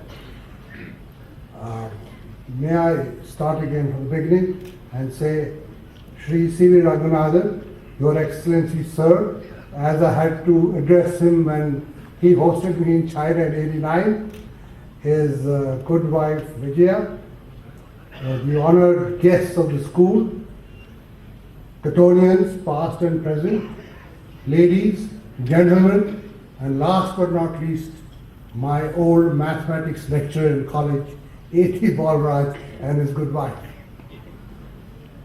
I thought I'd say something about General Thimayya, who was skinny to his friends and to Cottonians, because I interacted with him a couple of times, and I could say I was a friend of his. Maybe I met him only in cartons, or maybe once or twice even in Kurg in weddings, but I had a special regard for him because of what he was: a soldier, a man, a gentleman par excellence, and a human being. As you all know, he was born on the 31st of March 1906 and passed away before he was 60. He was in cottons between 18 and 22, was commissioned in the army in 1966 and rose to be the chief of that army from May 57 to May 61. My knowledge of him are as a tactician and a humanitarian. He was the person who dismantled tanks in India, took them to Kashmir, mantled them there, and stopped the Pakis at the Srinagar border, on the outskirts of Srinagar. He was the same general who asked a sapper, a young Tambi as he is known, in Kashmir, how he was standing the cold of Kashmir. And this young Tambi told him, sir, okay, an extra tot of rum for us, and we'll fight these fellows. These are things which I can never forget. Also, mention has been made about the good work he did in the peace keeping forces all over the world. My contact there was limited a few times, but I remember two incidents very clearly. He visited our school in 1960 And before he did, we old boys were very thrilled to have a brigadier down there with an army of officers who went over every foot of land he'd walk on, who then programmed his minute by minute stay in our school. Next day, the papers headlined what he had said in school. I owe what I am today to two institutions in India, Cottons and RIMC, in that order. I repeat, in that order.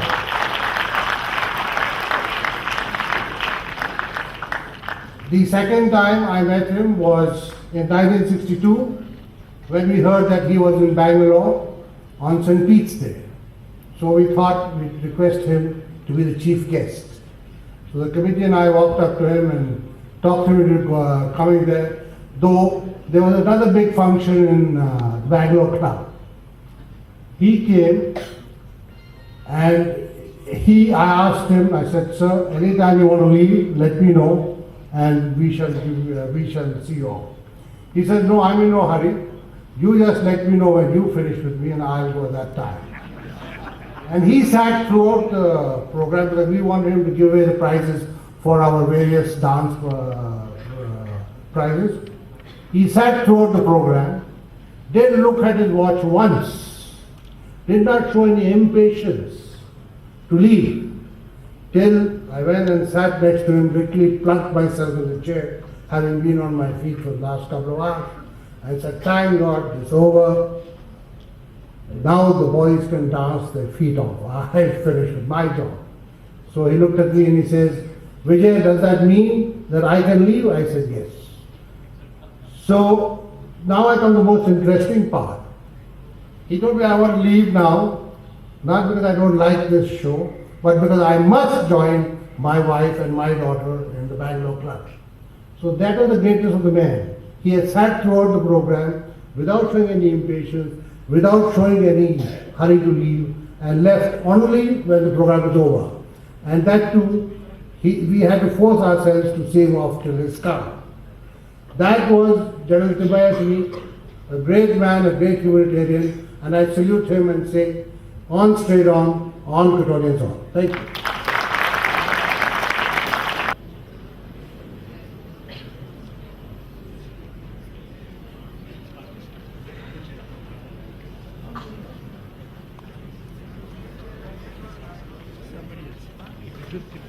Friends, I have been commanded to say a few words, and I will try to make it brief. I am Captain Swaminathan, world parent, father of Arun Swaminathan, Elphick House, 1977. I am an ordnance man turned signalman later. The first commissioned officer who was Indian whom I met from a distance was Captain Thimayya, Adjutant 5th Madras Battalion UTC, and ipso facto Commandant of the Terriers and others. Look at his tall, soldierly figure, resplendent in uniform, with then it was Hyderabad, not Kumavan. I stood in awe and watched him for 15 minutes. I didn't have the privilege of serving under him, but I had the privilege of serving him and his command, which was the All Indian Brigade.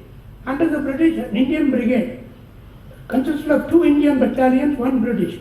But his, the 36th, was all 3 Indian battalions in Tondabavi on the way to Hindupur. And I used to visit the brigade very often. And he used to be very benign and very encouraging. My last interaction with him before I was posted out, I must tell you, khaki berets had just come into use for colonels and above, and I was carrying a khaki beret for the Major General commanding 25 Division. Timmy saw it, wanted to look at it very tactfully. I told him it was meant for the old man. He said, don't worry, old boy, I won't take it away from you. Let me try it on. He tried it on. So, you know, old boy, I have a fat head. Can you get me 1 3 sizes larger next time you come here? Then he said, are you a regular? I didn't know what was coming. I said, no, sir. Have you applied for a regular commission? It was an emergency those days. Yes, sir. Do you hope to get it? I fervently hope so, sir. Do you know the first duty of a regular? I didn't know what was coming. I played safe by saying, sir. Obedience, implicit obedience. I said, sir.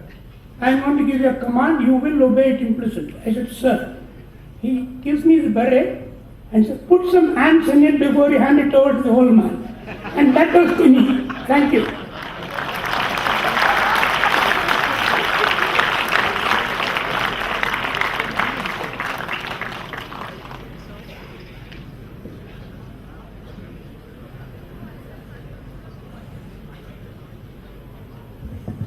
Good evening, everybody. My knowledge of General Thimayya is 70 years old. Instead of telling that what I knew of General Thimayya, I might as well say how much General Thimayya made me to know him. It was in 1935 when the Golconda polo matches were going on. I am basically a soldier and a soldier's family. My uncle used to play polo. The Thimayya also used to come. That was in 35. Well, I was just a small boy. When we could get a chance, instead of playing polo on the horseback, we used to play on cycle because we had to go and get the horses.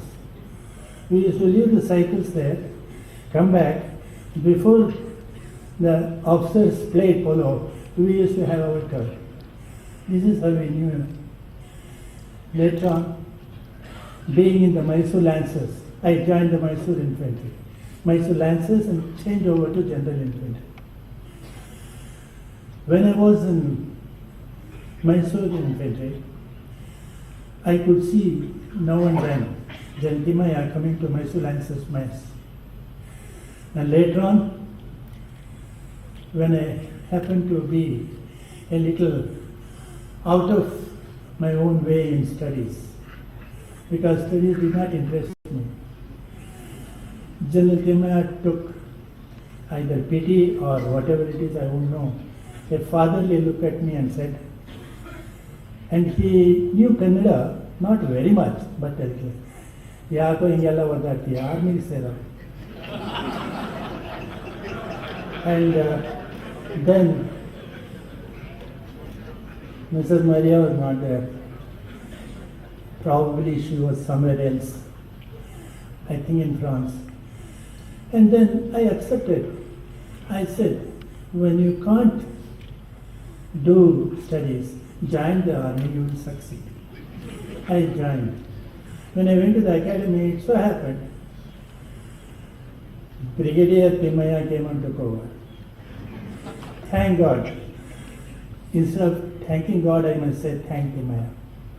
Because if he was not there, I wouldn't have been out of the academy as an officer, but probably I would have been thrown out. Because academically I was dull.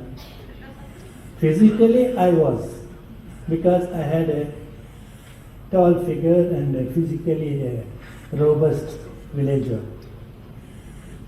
During the academy, he guarded me.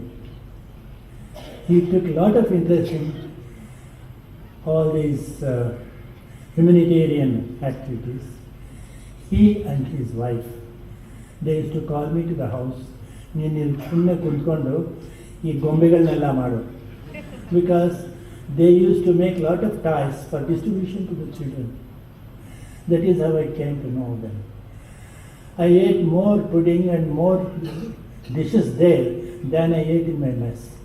Because as we sat there making these, they used to keep on looking after and make us sing also now and then as an entertainment. Well, after the academy, I'll cut short. I went over to Kumar Regiment. In the interview, General Thimayya, he asked me in one of the semesters, why do you want to join army? Well, I didn't know what to answer him. Sir, I am a soldier. I am from soldier's family. My grandfather was an IDSM OBE of the First World War. Is this the indication for time? Then I did not know how to answer him because he knew me better than what I knew him. He said, sir, In the assembly where there were 5-6 officers interviewing us, I told him, sir, you have asked me. I am sorry. You know me that I am a soldier's grandson. You know me that I am a soldier's thing. And you know me that you have brought me up. Why ask me this question? And he was surprised to see that I am answering this way in front of all the others.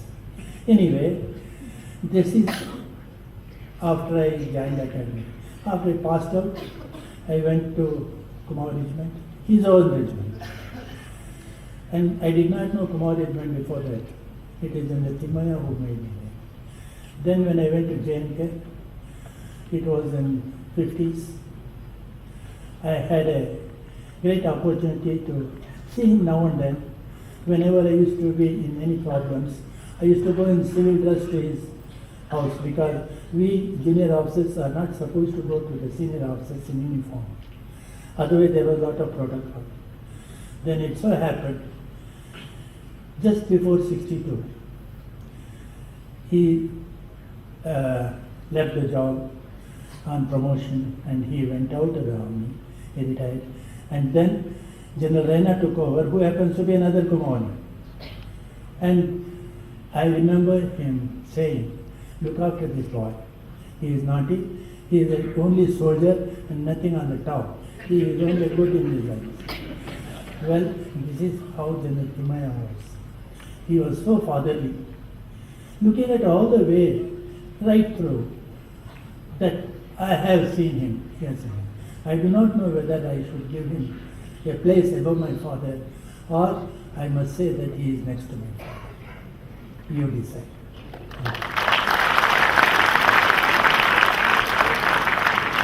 There's a fellowship dinner right after this function, which is almost winding down, so please don't leave. Please join us and continue the bonhomie, this spirit of fellowship over dinner. Thank you all for sharing your thoughts on General Thimayya with us. We know that many of you have something more to say, but we hope to provide other, maybe more time next edition. We would like to invite Saqib Akhtar Chenoy, School Captain 1997, to propose a vote of thanks.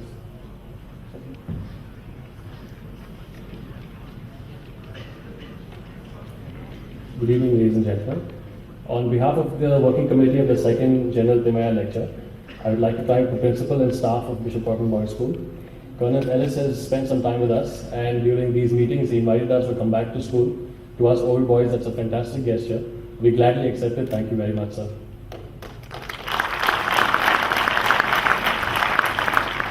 Thank you to Mr. Ranganathan, Mrs. Ranganathan for coming down from Delhi and addressing us. I'm sure I speak for my generation of Cottonians. You remind us that we inherit a very rich legacy of personal and professional achievement. I would like to thank the family of General Thimayya for supporting the lectures, Major General Chengappa, Mrs. Chengappa, and their son Beliappa and daughter-in-law Nicole. In the same breath, I would like to thank the officers from the armed forces, especially the Kumar Regiment, General Thimayya's old regiment. I must thank the old principals, teachers, and masters of cottons.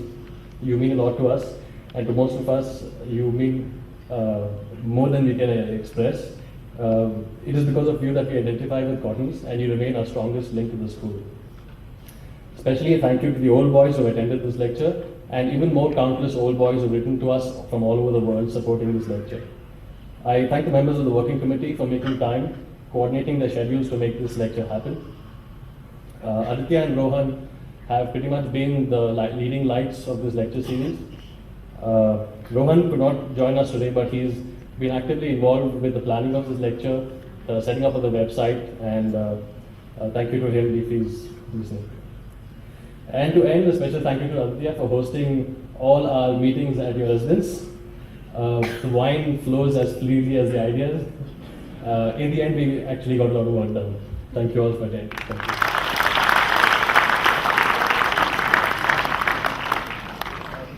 Thank you, sir, the principals, the staff, distinguished guests, and everyone else who joined us for the fellowship dinner. Thank you all for your participation in this year's lecture. Before we adjourn to the school hall for dinner, we'll close this year's lecture by singing the national anthem. If you could all rise.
Thank you.